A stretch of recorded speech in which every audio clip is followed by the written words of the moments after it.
প্রথমেই দেখো শোল মাছ ভেজে নিচ্ছি। শোল মাছটা ভেজে একে একে আমি কিন্তু নামিয়ে নিব। এই যে এখন নামাই নিচ্ছি। শোল মাছটা ভাজা হয়ে গেছে। আমরা দেখো সব মাছই একটু কড়া খায়, তো এই যে শোল মাছ নামাই নিচ্ছি। আমার বাবাটা আবার বললো, আম্মু তুমি অনেক দিন আমার ভিডিও করো না, ভিডিও করো। তো আমার বাবাটাকেও ভিডিও করলাম। ভিডিও করে দেখো এখন আবার আমি শোল মাছ ওঠাই। এখানে কিন্তু কাতলা মাছ দিয়েছি। মাছ কিন্তু আমার ফ্রাই হয়ে গেছে এক পিঠ করে, আর এক পিঠ ভেজে নিচ্ছি। ভাজার পরে বড়ি ভেজে নিচ্ছি। বড়ি ভেজে বড়িগুলো উঠাই নিব। বড়ি ভেজা হয়ে গেছে, তো আমি একটু গাঢ়ই ভাজছি, তোমরা চাইলে হালকা ভাজতে পারো, যার যেরকম চয়েস। তো মশলাটা আর আজকের কষানো দেখালাম না।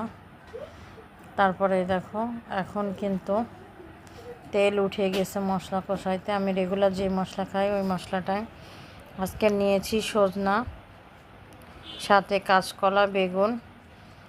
এক হাত দিয়ে ভিডিও করতেছি, এক হাত দিয়ে রান্না বাড়া চলতেছে। কিন্তু এত সুন্দর ভিডিও, তারপর জানি না তোমাদের ভিডিও হয়তো ভালো লাগে না, এর জন্য কমেন্টও করো না, লাইকও করো না, শেয়ারও করো না।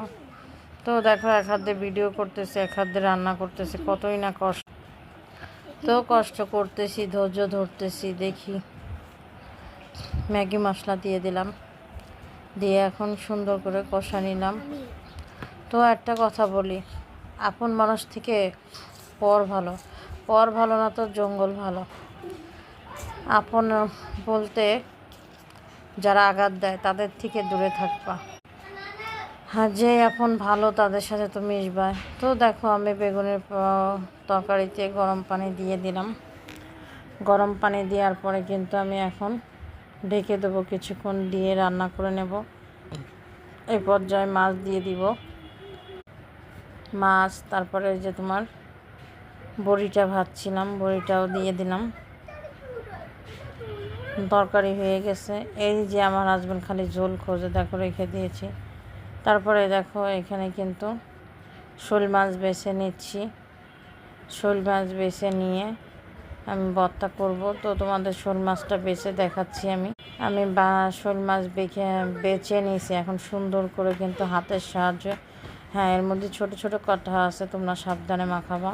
তো আমার বাচ্চা খাবে, এর জন্য আমি আজকের আর ব্লেন্ডারও দিইনি, বা বেশি মিহিন করব না। এবারে ঝাল পেঁয়াজকে সুন্দর করে মাখিয়ে